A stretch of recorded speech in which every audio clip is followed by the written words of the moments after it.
सुविधाओं के साथ में जी रहा है। पहले के लोग पैदल चलते थे ना, ज़्यादा से ज़्यादा बैलगाड़ी, घोड़ा गाड़ी, इतना ही था, इससे ज़्यादा नहीं था। और वो भी उनको नसीब होता था जिनके पास में विशेष धन होता था, विशेष सेठ होते थे, केवल उनके लिए होता था। और बाकी सामान्यतः सभी लोग पैदल ही चलते थे। ही लगाइए यहाँ, यदि किसी को किसी के यहाँ शादी में जाना है तो पैदल ही जाता था। वैसे रिश्तेदार आसपास ही होते थे, 5 किलोमीटर, 10 किलोमीटर, 15 किलोमीटर, इससे ज़्यादा दूर रिश्तेदारी होती भी नहीं थी। एक राज्य भी कितना बड़ा होता था, इतना ही बड़ा होता था। तो आसपास में पैदल ही विहार करते थे, पैदल ही लोग चलते थे।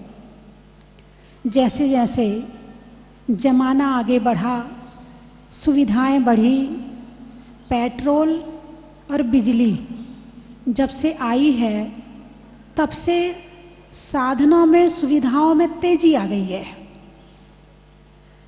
और तेजी इतनी नहीं, बहुत ज़्यादा तेजी आ गई है। जब पेट्रोल आया तो गाड़ी आ गई, ट्रक चलने लगे, माल ढोने के लिए, घूमने के लिए बसें चलने लगी।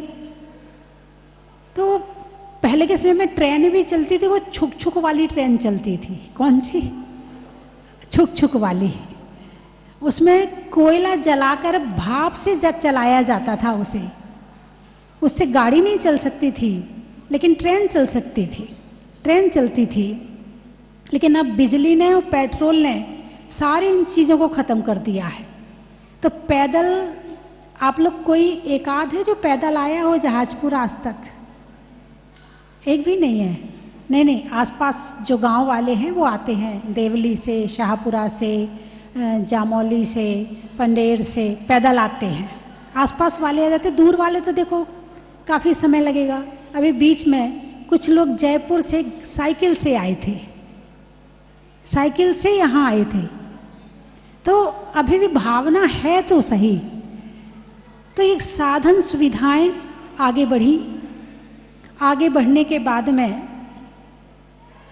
जहाज में पहले भी चलते थे, लेकिन जहाज अलग तरह से चलती थी। अब जो जहाज चलते हैं पानी में वो बड़ी स्पीड वाले होते हैं। पहले आकाश में वायुयान चलते थे। आपने रामायण देखी होगी। रामायण में रावण, उसका पुष्पक विमान था। कौन सा विमान था? वो तंत्र से चलता था। ये सब चीज़ें तंत्र मंत्र से चलती थी। लेकिन धीरे धीरे जैसे ही जमाना आगे बढ़ा, विज्ञान का जमाना आया, तो अब ये जहाज पेट्रोल से चलने लगे। हवाई जहाज, हवा में चलने वाले हवाई जहाज, पानी में चलने वाले पानी के जहाज, गाड़ी सड़क पे चलने वाली, सबका उपयोग हो रहा है। और सब इन सुविधाओं से बड़े खुश भी हैं, कुछ दुखी भी हैं, क्योंकि कभी कभी गड़बड़ भी हो जाता है।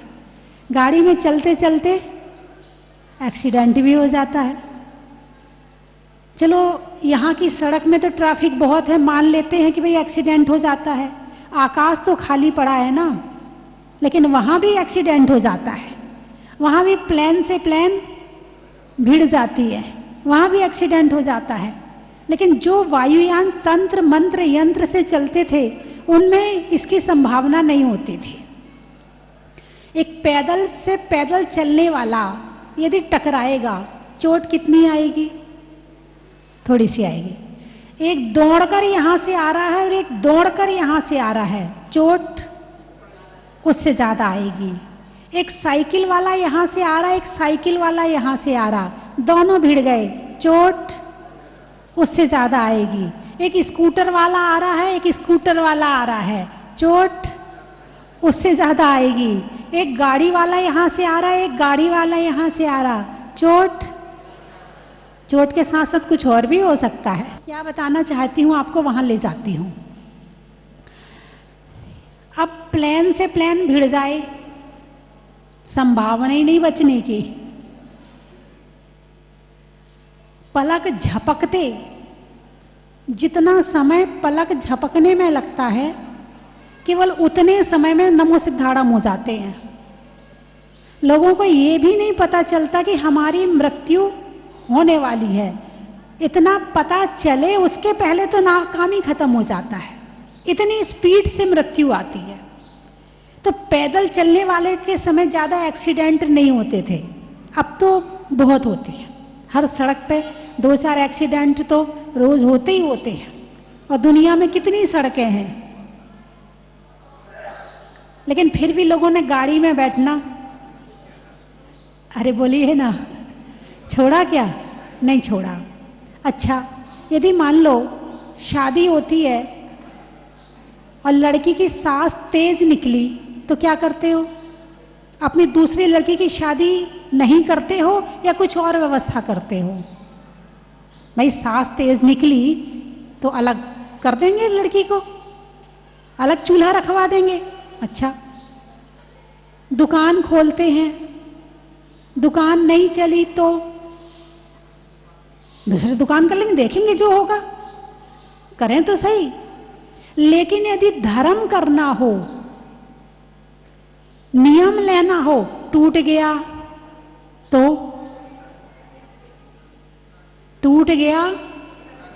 तो अरे प्रायश्चित ले लेना, पश्चाताप कर लेना, फिर शुरू कर देना। यानी ये सारे तो संसार में नहीं लगते। सांस तेज निकली तो नहीं, कोई बात नहीं, वहां तो देखेंगे। दुकान नहीं चली तो वहां तो नहीं लगता, फिर देखेंगे। बच्चे स्कूल भेजते हैं पढ़ने के लिए, फेल हो गया तो कभी सोचा है ऐसा? ट्यूशन लगा देंगे, अच्छे से पढ़ाई करवाएंगे। लेकिन धर्म के मामले में नियम टूट गया तो, ऐसा नहीं हुआ तो, पूजा करने का नियम ले लिया और पूजा नहीं हुई तो, अरे भाई नियम लो तो सही। बंधुओं, बात ये है कि पैदल चलना आज जितना ज़्यादा कम होता जा रहा है, आज बीमारियां उतनी ज़्यादा बढ़ती जा रही हैं। ये मैं पक्का कहती हूँ कि जो लोग पैदल कम चलते हैं उनके ही घुटनों में दर्द होता है, उनके ही कमर में जितने बैक पेन है वो नहीं चलने के कारण से ही होते हैं। 100 में से 80, 20% तो मान लो होना है, कोई कमजोरी है, कोई दिक्कत है तो 20% उसको मान लो। लेकिन 80% लोगों की जो तकलीफ है, चाहे शुगर की हो, चाहे बीपी की हो, चाहे तुम्हारी कोई भी तकलीफ हो, पैदल नहीं चलने के कारण से हो रही है। पहले के लोग स्वस्थ क्यों रहते थे? क्योंकि वो पैदल चलते थे। पैदल चलने से अकेले पाँव नहीं चलता है, शरीर की एक एक नस चलती है। शरीर की एक एक नस को वजन पड़ता है, मेहनत पड़ती है। और पहले के लोग तो थैला उठा उठा के चलते थे, वजन लेके चलते थे। पहले के लोग सिंगल रोटी खाते थे और 40 किलोमीटर पैदल चले जाते थे, और आजकल के लोग डबल रोटी खाते हैं। और 2 किलोमीटर भी जाना हो तो सोचते हैं कोई वाहन आ जाए। थोड़ा शरीर को आलसी बना दिया है और शरीर को सुख ज्यादा दे रहे हैं। राजन जोग स्वरूप न या को विरचन जोग सही है, यातन पाए महातप कीजे या में सार यही है। यानी ये शरीर का स्वरूप ऐसा है, इसको कष्ट दोगे तो ये तुम्हें सुखी करेगा, और इसको तुम सुखी करोगे तो ये तुम्हें दुख देगा। ये इसका नियम है, ये गणित है, और ये परमानेंट गणित है। इसको जितना सुखी करने के लिए जितनी मशीनें इकट्ठी करोगे तुम दुखी हो जाओगे। तुम्हारे शरीर के एक एक रोम रोम में बीमारियां हो जाएंगी, कभी ये हो जाएगा कभी, क्योंकि शरीर से मेहनत करने में, जैसे गाड़ी है, गाड़ी जब चलती है 100 किलोमीटर चली, 200 किलोमीटर चली, गर्म हो जाती है, होती नहीं होती है। और यदि गाड़ी ना चले तो ठंडी रहती है, और उसकी बैटरी भी ठंडी हो जाती है। पर उसको स्टार्ट करने के लिए किसी को बुलाना पड़ता है, धक्का देना पड़ता है। ऐसे ये शरीर यदि ना चले तो ठंडा हो जाता है, और ये चलता रहे तो ये गर्म रहता है। और शरीर के यदि चलने में जितनी बीमारियां झड़ जाती हैं, चलने से कहते हैं बीमारियां झड़ जाती हैं। यदि आपका मंदिर घर से 1 किलोमीटर दूर है, 2 किलोमीटर दूर है, तो खुश हो जाओ। कोई कहे गाड़ी, नहीं नहीं पैदल जाएंगे। कैसे जाएंगे? पैदल जाएंगे, नहीं जाना गाड़ी से। और यदि नंगे पांव जाओ तो और अच्छी बात है, एक्यूप्रेशर और हो जाएगा। लोग पैसा दे के एक्यूप्रेशर करवाते हैं, यहाँ तुम्हारा पैदल चलने से हो जाएगा। कम से कम तुम नंगे पैर चलोगे तो कम से कम तुम नीचे देख के तो चलोगे, कोई कंकड़ ना चुभ जाए, पत्थर ना चुभ जाए। तो पाँव के बचाने के चक्कर में चींटियां भी बच जाएंगी, कीड़े मकोड़े भी बच जाएंगे, अहिंसा धर्म का भी पालन हो जाएगा है। और तुम्हारा पैदल चलने से तुम मंदिर भी पहुंच जाओगे। और तुम, डॉक्टर क्या कहता है, एक व्यक्ति को कम से कम 5 किलोमीटर रोज चलना चाहिए, कम से कम 5 किलोमीटर। और यदि आपका मंदिर 1-2 किलोमीटर दूर है तो आप बिल्कुल संकोच ना करो। कोई क्या कहेगा किसी की मत सुनो। ये मत सोचो कि मुझे अकेले जाना पड़ रहा है। आप अकेले जाओ, अकेले जाओगे ज़्यादा बढ़िया है। रास्ते में पाठ करते चले जाओ, मेरी भावना पढ़ लो, 12 भावना पढ़ लो, नमोकार मंत्र की जाप कर लो। मंदिर पहुंचोगे तब तो धर्म होगा ही होगा, लेकिन जितनी देर रास्ते में चलोगे उसमें भी धर्म हो जाएगा। मंदिर आपके हृदय में आ जाएगा। तो मंदिर तो गाड़ी से जाना ही नहीं चाहिए, मंदिर तो पैदल ही जाना चाहिए। अब आप कहोगे माता जी क्या करें, सुबह सुबह बच्चों को स्कूल भेजना पड़ता है, फिर हम लेट हो जाते हैं तो धूप हो जाती है तो फिर हम जा नहीं पाते हैं। ये बहाना आपके पास में हो सकता है, लेकिन इसका भी वैज्ञानिक कारण बता दूं आपको। एक सूर्य की किरणों में एक ऐसी चीज है जो संसार की दवाइयों में नहीं है, वो है विटामिन डी। तो हमारे मुनिराज कैसे चलते हैं? पैदल चलते। कितने बार भोजन करते हैं? कितने किलोमीटर चल लेते हैं एक दिन में? 10 भी चल लेते हैं, 20 भी चल लेते हैं, 30 भी चल लेते हैं, 40 भी चल लेते हैं। कितने? एक टाइम आहार करके 40 किलोमीटर पैदल चल सकते हैं। तो क्या आप 2 बार खा करके 4 किलोमीटर नहीं चल सकते? अरे बोलिए ना, क्या आप 2 बार खाकर 4 किलोमीटर नहीं चल सकते? भाई खाया तो है, पचाना भी तो सीखो। खाया तो है, पचाना भी तो सीखो। यदि तुम्हारे घर की लाइट के कनेक्शन में ज्यादा पावर आ जाए तो सब फ्यूज उड़ जाते हैं। ऐसे ही तुमने भोजन किया है और पचाया नहीं है तो शरीर के एक एक अंग का फ्यूज उड़ने लगेगा। कभी हार्ट का फ्यूज उड़ेगा, कभी किडनी का फ्यूज उड़ेगा, कभी शुगर हो जाएगी। जो खाया है उसे पचाना बहुत जरूरी है, बिना पचाए काम होने वाला नहीं है। आप लोग भोजन तो करते हो, आगे बोलो ना। पचाना नहीं आता, ना शरीर का पचाना आता है, ना दिमाग का पचाना आता है, दोनों ही पचाना नहीं आते। अब यहाँ आपका मानसिक भोजन चल रहा है, आप प्रवचन सुन रहे हो ना? अरे बोलिए ना, प्रवचन सुन रहे हो ना? तो प्रवचन सुन रहे हो, ये आपका भोजन हो गया, ठीक है। अब यहाँ से जाओगे, गाड़ी में बैठे, आज माता जी ने ये बताया, आज माता जी ने ये बताया, ऐसा करना चाहिए, ऐसा करनी चाहिए, उसको रिवीजन किया, उसको आपस में चर्चा किया, उसको आंख बंद करके बैठ के ध्यान में सोचा आज क्या बताया था प्रवचन में, उसको आपने बार बार सोचा। ये हो गया आपका पचाना। यहाँ तो हो रहा है भोजन और उसके बाद होगा पचाना। ऐसा करते हो क्या? नहीं करते हो। बहुत कम लोग होंगे जो ऐसा करते होंगे। ना तो आपको दिमाग का भोजन पचाना आता है और ना आपको शरीर का भोजन पचाना आता है, इसलिए आपका दिमाग भी बीमार रहता है और आपका शरीर भी बीमार रहता है। बात समझ में आई कि नहीं आई? स्वस्थ शरीर में स्वस्थ मन निवास करता है और जिसका मन स्वस्थ होता है उसका शरीर स्वस्थ होता है, और इसके लिए पूरी मेहनत करने की जरूरत है। लेकिन आजकल तो इतने आलसी हो गए हैं, इतने आलसी हो गए हैं, यदि बच्चों को एक गिलास पानी भी पीना होगा, मम्मी जरा पानी देना, वो बच्चा इतना आलसी हो गया। अब वो भी क्या करे, पहले के समय में जब बच्चा गर्भ में आता था तब माँ घर का पूरा काम करती थी, चक्की भी चलाती थी, पानी भी भर, सारे काम करती थी। अब वर्तमान समय में वो गर्भ में आता है और डॉक्टर कहता बेड रेस्ट, क्या कहता है, बेड रेस्ट। अब वो पैदा होने वाला काम करेगा क्या? आते ही जिसने माँ को बेड पे डाल दिया वो क्या काम करेगा? जो मेहनत करके आएगा वो भी मेहनत करेगा। तो बात चल रही है पैदल चलने की। तो पैदल चलना एक मनुष्य के लिए बहुत जरूरी है। मुनिराज पैदल ही चलते हैं।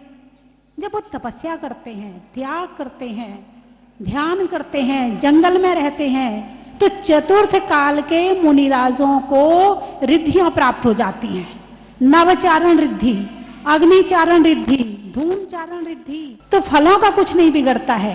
वो पुष्प पे चलें तो पुष्प में का जीव का घात नहीं होता है। जहां जहां हवा जा रही है, शरीर इतना हल्का हो गया कि हवा के साथ ही चला गया। उन्हें जाना जहां है और वो चाहे कि मुझे इस दिशा में जाना और हवा यहाँ चल रही है तो हवा के साथ ही निकल लेते हैं। उन्हें जमीन में चलने की जरूरत नहीं पड़ती। ये है चारण रिद्धि, शुद्ध। न किसी पेट्रोल की आवश्यकता, न किसी बिजली की आवश्यकता, न किसी तंत्र की आवश्यकता, न किसी मंत्र की आवश्यकता, न किसी यंत्र की आवश्यकता। और शरीर और कर्म हल्के हुए तो आकाश में अपने आप ऊपर उठ जाते हैं। मैंने एक बार बताया था, मैं शिखर जी की वंदना कर रही थी तो अजितनाथ भगवान की टोंक की चढ़ाई जरा खड़ी है तो थोड़ा खड़ी हो गई मैं। तो पीछे से कुछ बुंदेलखंडी लोग भी आए, बोले माता जी एक बात बताओ। मैंने कही भाई पूछो। तो बोले ये बताओ, भगवान जब शिखर जी में मोक्ष जाने के लिए आए थे तब पैदल चल के आए थे, पहाड़ चढ़ के आए थे, या कैसे आए थे? तो मैंने कहा भगवान तो वैसे जब भगवान को केवल ज्ञान हो जाता है तो 5000 धनुष वो जमीन से ऊपर उठ जाते हैं। पहली बात तो ये है। दूसरी बात ये है उसके बाद वो जमीन में वापस ही नहीं आते, उनका गमन आकाश में ही होता है। तो वो तो आकाश में गमन करके आए थे। बोले तबई तो क्या बोले, तबई तो उन्हें पता नहीं चलो कि पहाड़ कैसे चढ़ो जात है। तबई तो उन्हें पता नहीं चलो कि पहाड़ कैसे चढ़ो जात है, और हम लोगों को इतने पहाड़ चढ़ने पड़त है। अरे पहाड़ क्यों चढ़ना, जैसी तपस्या उन्होंने करी है ऐसी तपस्या आप करो तो आप भी इतने ऊपर पहुंच जाएंगे। और पहाड़ की ऊंचाइयां ऊंचाइयों का प्रतीक है। पहाड़ की ऊंचाइयां ऊंचाइयों का प्रतीक है कि जो हल्का हो जाता है कर्मों से वो ऊपर उठ जाता है। पहले 5000 धनुष ऊपर उठे और जब 8 कर्मों का नाश हुआ तो सिद्धालय में जाके विराजमान हो गए। कब तक चलते रहेंगे, कब तक रेंगते रहेंगे, कब तक इस धरती पे घूमते रहेंगे?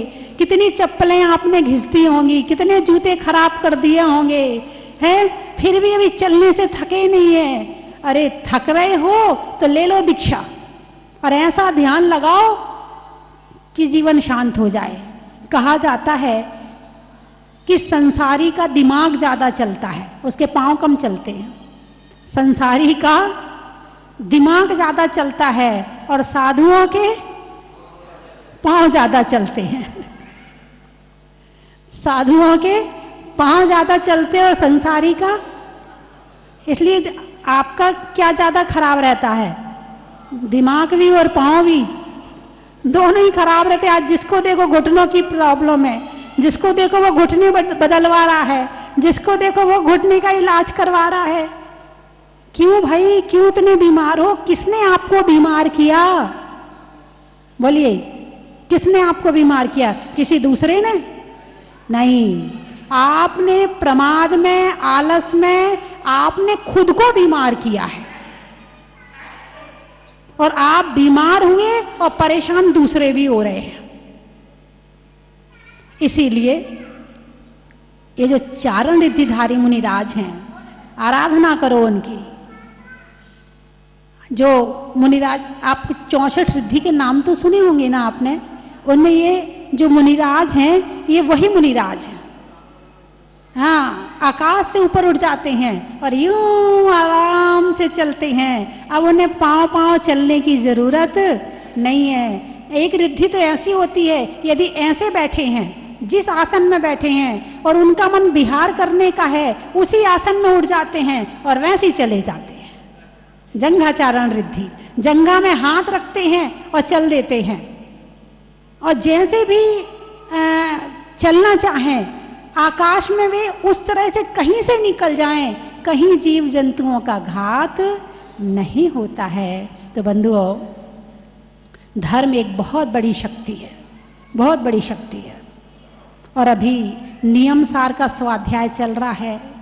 जितना जितना उसके अंदर ध्यान में जाते जाते हैं, ऐसा लगता है भगवान अभी तो हम बहुत ऊपर हैं। उसको पढ़ने के बाद लगता है अभी तो हम बहुत ऊपर हैं, अभी तो मुझे बहुत अंदर गहराई में जाना है। और जो जितनी गहराई में जाता है वो उतने ऊपर जाता है। जो जितनी गहराई में जाता है उतने, पेड़ जितनी जड़ जितनी गहरी होगी, पेड़ की ऊंचाई भी उतनी ऊंची होगी। और जितना उथला पेड़ होगा उतना कम होगा, उतनी जल्दी गिर जाएगा। तो अपने अंदर, बाहर तो बहुत घूम लिया आपने, कुछ नहीं मिला। कुछ मिला आपको? रिजल्ट क्या है बाहर का? यही सुनने को मिलता, क्या किया है तुमने हमारे लिए? बच्चे ही कह देते हैं, सबके माँ बाप करते हैं, तुमने कर लिया तो कौन सी बड़ी बात है। बच्चे ही सुना देते हैं। पत्नी कह देती, कुछ करते धरते तो हो नहीं, जबरदस्ती चिल्लाते रहते हो, हैं? पत्नी को पति कह देता, सारे दिन घर में पड़ी पड़ी करती क्या है। संसार में कितना काम कर लेना, रिजल्ट जीरो। और धर्म का काम थोड़ा भी कर लेना, रिजल्ट दुगना चौगना। तो चारण रिद्धि, जो हमारे मुनिराज अतिशयकारी होते हैं, उनको चारण रिद्धि प्राप्त हो जाती है। तो बंद करूं?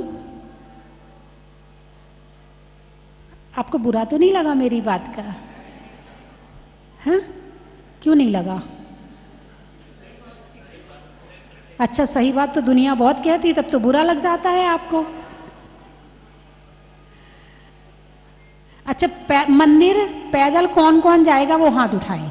मंदिर पैदल, कभी बीमारी की छूट है, बीमारी की छूट है, कभी और कोई बात हो तो उसकी छूट है, शादी वादी होती तो बात अलग है, लेकिन सामान्यतः मंदिर पैदल कौन कौन जाएगा? उठाइए हाथ।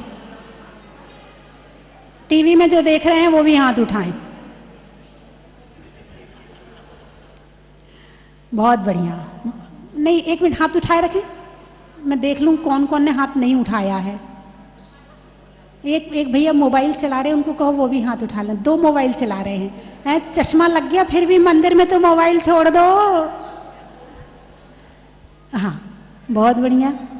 अरे वाह, बच्चों ने, तुमने हाथ नहीं उठाया क्यों? कितने किलोमीटर है मंदिर तुम्हारे घर से?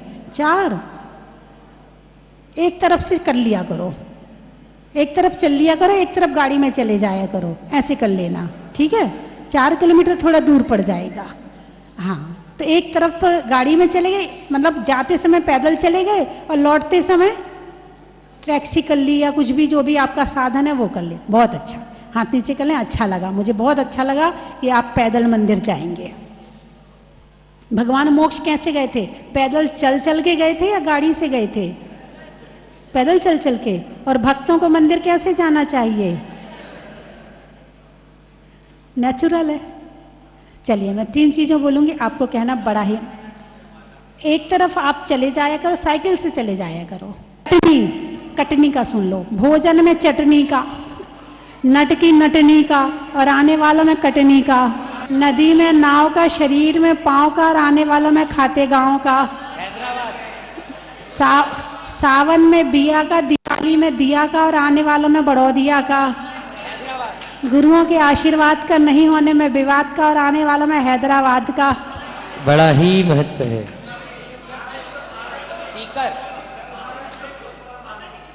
सीकर परतवाड़ा, परतवाड़ा। रहने में बाड़ा का, जनवरी में जाड़ा का और आने वालों में परतवाड़ा का। बड़ा ही महत्व है। बांधने में मौली का, बच्चों के लिए कौली का और आने वालों में खतौली का। भोजन में दाल बाटी का, ट्रेन में टीटी का और आने वालों में गुवाहाटी का। बड़ा ही महत्व है। जगत प्रभु के भगत का, प्रभु के भगत का और लगन में लगत का और आने वालों में जगत का। बड़ा ही महत्व है। झांसी, झांसी। मनुष्यों में राशि का,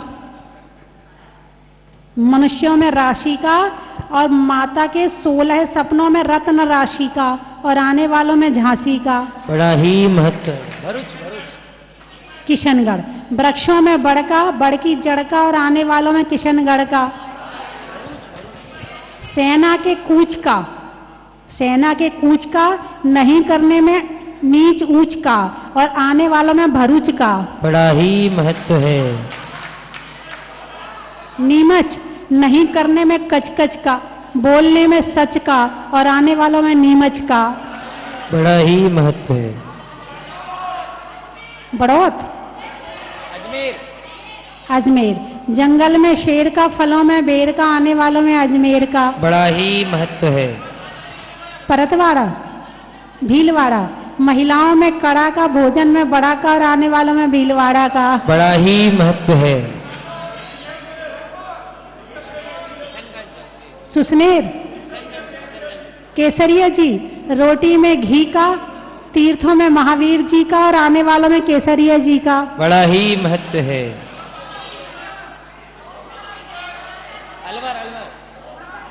नौसाड़, दोसा। अच्छा। करने में आशा का, नहीं होने में निराशा का और आने वालों में दोसा का। बड़ा ही महत्व है। अलवर।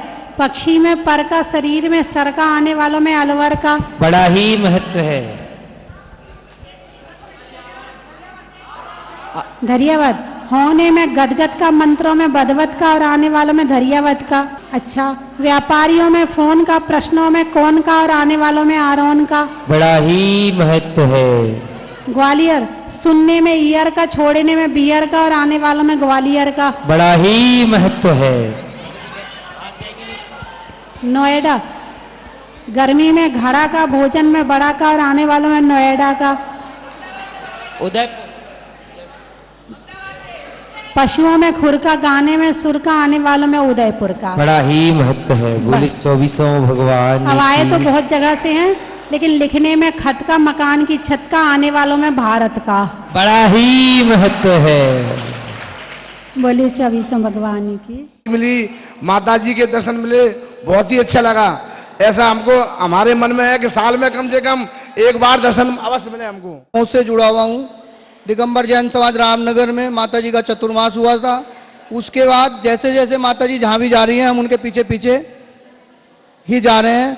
अब स्वस्ति धाम में हम एक साल में 2-3 बार कम से कम आते हैं और हमें यही इच्छा होता है कि हम आते ही रहें। हमें जब भी अब मन करा, अब हमारे बच्चे लाने लगे, अब हमें तो और भी अच्छा लगा कि वो बैठाते हैं और चल देते हैं कि भी चलो बाबा चल लो। आप भी सब लोग मंदिर आए रोज। ऐसा लगा कि हम इतनी अच्छी जगह में आ गए हैं। ऐसा लगा कि जाने का मन ही नहीं हो रहा है यहाँ से। माता जी के प्रवचन सुन के, यहाँ की दर्शन करके ऐसा लगता है कि हमेशा यहीं रहें, यहाँ से जाए ही नहीं कभी। चांदखेड़ी आके वापस का प्रोग्राम था चांदखेड़ी से। पता नहीं प्रभु की कैसी महिमा हुई, प्रभु ने हमको यहाँ बुला लिया। हमारा जाने का रिजर्वेशन वहीं से था, अचानक यहाँ आ गए। प्रभु की ऐसी कृपा हुई, प्रभु की ऐसा वो हुआ कि हम यहाँ पे आ गए और अब प्रभु का अभिषेक, दर्शन, शांति धारा करने का बहुत महासौभाग्य प्राप्त हुआ। नमोस्तु माता जी। जगन्नाथ भगवान 30-35 दिन में मेरा ये तीसरी बार भगवान के दर्शन करने जहाजपुर में आना हुआ। पहली बार आने के बाद 3 बार 1 महीने में आना हो गया माता जी मुनीश्वरनाथ भगवान। तो मैं कहता हूं हर सांस में हो सुमरन तेरा, यूं बीत जाए जीवन मेरा, डाले रहूं मैं तेरे चरणों में डेरा, यूं बीत जाए जीवन मेरा। व्रत सबके लाडले कहने की क्या बात, बोलो मुनीश्वरनाथ भगवान की जय। माता जी के चरणों में शत वंदनामि। आज माता जी के प्रवचन में इतना सार था कि ऐसा लग रहा है कि यदि इस पे हम उतरे हैं तो हमारा जीवन ही पूरा परिवर्तित हो सकता है। इसमें विशेष तौर से माता जी ने जो मंदिर जाने की बात कही है कि यदि आप नंगे पांव मंदिर जाते हैं और पैदल चल के मंदिर जाते हैं तो आपका कल्याण निश्चित, बहुत आपको स्वास्थ्य लाभ भी रहेगा और आपको बहुत अच्छी इससे प्रेरणा भी रहेगी। तो बड़ा अभिभूत हूँ मैं आज माता जी के प्रवचन को सुनकर, और मुझे ऐसा लग रहा है कि मंदिर तो एटलीस्ट कम से कम पैदल ही जाना चाहिए। और मैं आज से संकल्प भी लेना चाहता हूँ कि नंगे पांव जाने का प्रयास करूँ। माता जी का आशीर्वाद रहेगा तो जरूर मैं नंगे पांव मंदिर जाऊँगा। डेली मंदिर जाने का नियम तो है ही, लेकिन स्कूटर पे अक्सर कार या स्कूटर पे जाने की रहती है टाइम की कमी की वजह से, तो थोड़ी अनुकूलता रही तो जरूर से माता जी की प्रेरणा से ये हमें बहुत अच्छा लगेगा यदि मंदिर जाने का माता जी का आशीर्वाद मिला है। और हम ये प्रयास करेंगे कि हमेशा मंदिर नंगे पांव ही जाएं। यहाँ पे माता जी ने बनवाया, मैं यहाँ पर पहली बार आई हूँ, लेकिन यहाँ से जाने की इच्छा ही नहीं हो रही है। भगवान का इतना दिव्य घोष जिससे यहाँ से जाने का मन ही नहीं करता है। और माता जी के सानिध्य को, उनके प्रवचनों का सार अपने जीवन में मैं लेती हूँ। बस आप लोग सभी है कि एक बार जहाजपुर के दर्शन के लिए अवश्य आए। चलो रे चलो, चलो रे चलो रे चलो, चलो जहाजपुर, चलो रे चलो रे चलो, चलो रे चलो।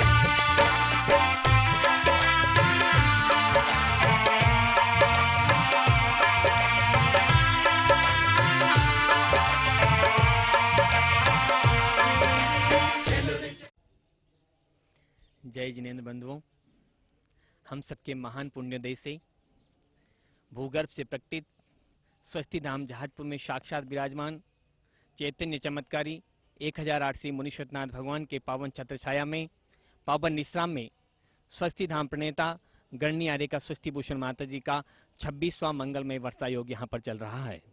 इसी दौरान आने वाली 10 सितंबर से 19 सितंबर तक पर्वाधिराज पर्युषण महापर्व का आयोजन होगा।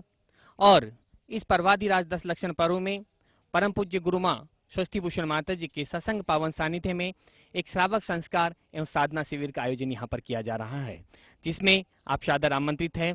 जो भी अपने जीवन को सही राह में, सही मार्ग पे आगे बढ़ाना चाहते हैं और पूज्य माता जी ने जो साधना की है उनकी साधना का प्रभाव आप देखना चाहते हैं, तो आप इस शिविर में अवश्य पधारें। प्रतिदिन सुबह 5 बजे से कार्यक्रम प्रारंभ होगा जो शाम को 8 बजे तक चलेगा। सुबह ध्यान एवं योग और उसके बाद में अभिषेक, शांति धारा, सामूहिक पूजन, दोपहर में प्रतिक्रमण, साधना और इसके अलावा तत्वार्थ सूत्र का स्वाध्याय, शाम को सांस्कृतिक कार्यक्रम और भी कई आयोजन यहाँ पर होने हैं। सभी के लिए आवास एवं समुचित व्यवस्था है भोजन की। बंधुओं, कोरोना महामारी चल रही है। इस शिविर में जो भी आना चाहते हैं वो अपनी RT-PCR रिपोर्ट साथ में लेकर के आए। नेगेटिव रिपोर्ट लेकर आएंगे तभी उनको इस शिविर में बैठने की अनुमति दी जाएगी। धन्यवाद। कंचन की थाल को सजाओ रे आज, रत्नों की थाल को भर लाओ रे आज। आओ आओ करे रे गुणगान आरती भगवन की, आओ आओ करे गुणगान आरती भगवन की। आओ आओ करे रे गुणगान आरती भगवन की।